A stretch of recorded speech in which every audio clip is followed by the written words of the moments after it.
Écoutez la proximité. Vallon de Haute-Bretagne, 95.9 FM, Radio Laser.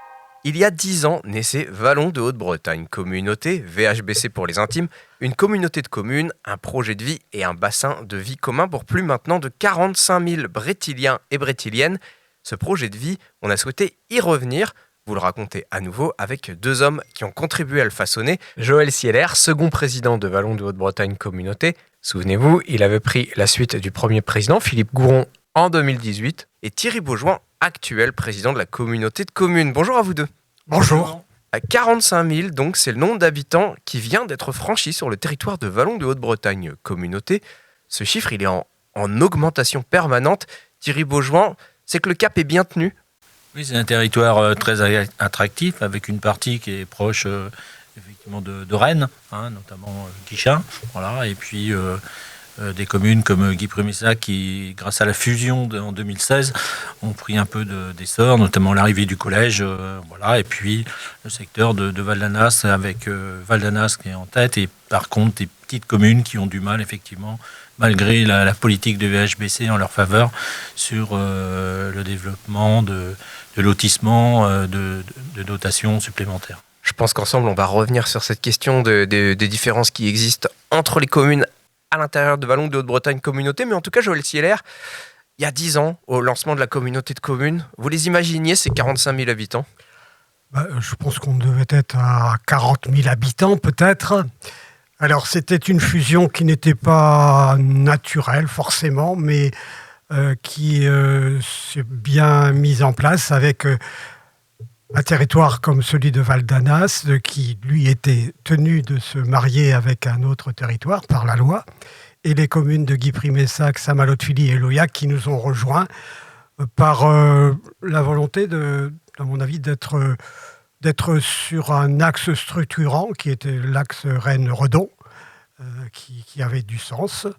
Et puis, une volonté de travailler ensemble pour constituer, je dois le reconnaître, c'est la communauté de communes qui est la plus peuplée d'Ille-et-Vilaine, avec 45 000 habitants, enfin, parmi les communautés de communes rurales ou urbaines, comme vous voulez. Et Thierry, vous, en tant que vous étiez déjà un citoyen actif à l'époque, vous aviez des fonctions. Maire de Messac, à l'époque, on a décidé avec Bernard Boulet, effectivement, de participer à la fusion, tous les deux, a été significative aussi, puisqu'il y a eu la suppression de la communauté de communes de Pipriac, qui a fait aussi que, il y a eu un développement sur le territoire. Voilà. Ce qui est important de noter, c'est qu'on est sur environ 0,8%, je crois, 0,7-0,8% sur la communauté de communes. Voilà.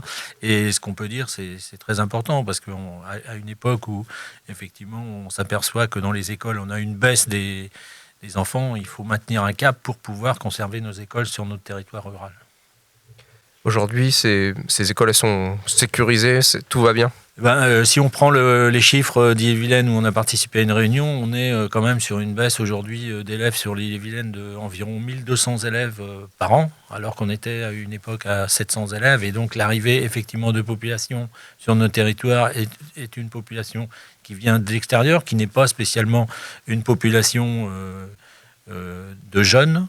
Voilà, donc il faut absolument qu'on continue à construire dans nos communes pour pouvoir faire venir des familles, notamment sur la Massaille par exemple, ou à Guichen, voilà, sur du locatif, qui manque sur notre territoire.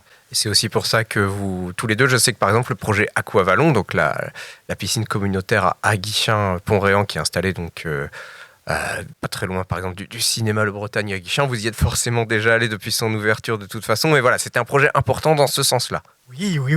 Alors il a mis 10 ans à se mûrir ce projet, puisque il était initié déjà avant la fusion par mon professeur, qui était Philippe Gouron. Donc voilà, le temps des études, le temps des réflexions, le temps de la réalisation, c'est 10 ans.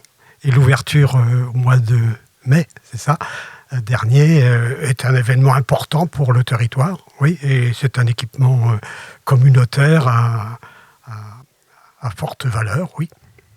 il répond exactement à la population, parce que, je veux dire, on est bien au-delà des chiffres prévus pour l'ouverture de cette piscine. Et Thierry, c'est un équipement qui a fait ses preuves. On a un petit peu de recul maintenant, on voit comment ça fonctionne. Oui, je pense que, je veux dire, la population vient dans cette piscine.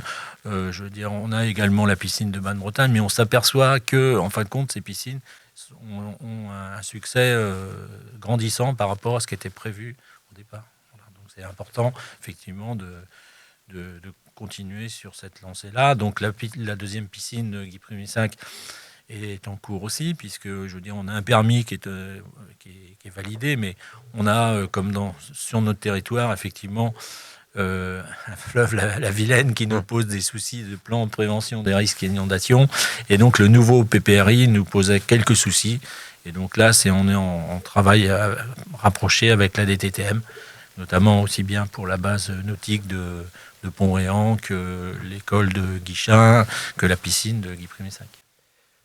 Je crois que Thierry Beaujon l'a évoqué tout à l'heure, mais au sein même de Vallon de Haute-Bretagne Communauté, on a différentes communes avec des spécificités bien différentes.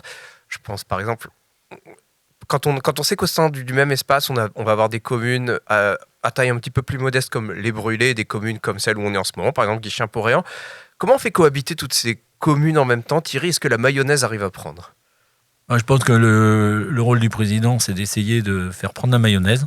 Voilà, c'est important. Et puis de travailler sur des sujets différents, aussi bien pour les grosses communes que les petites communes. Voilà, on a effectivement adhéré au système des communes PVD, Petites Villes de Demain, je veux dire, pour les 3 plus grosses communes. Et voilà, en contrepartie, bien, on travaille sur les petites communes avec des dotations, des fonds de concours pour dynamiser ces communes-là aussi qui ont besoin effectivement de pouvoir créer des logements pour pouvoir effectivement notamment alimenter les écoles de leur territoire aussi. Joël, vous qui étiez là il y a 10 ans, vous avez vu des évolutions à ce niveau? Écoutez, à 10 ans, lorsqu'on s'est mariés, lorsqu'on s'est mis ensemble, on était tout feu, tout flamme. On avait des projets qui intéressaient tout le territoire. 10 ans après, je considère que la bonne entente existe encore entre les élus et que les conseillers communautaires se connaissent, s'apprécient, ils veulent bien travailler ensemble.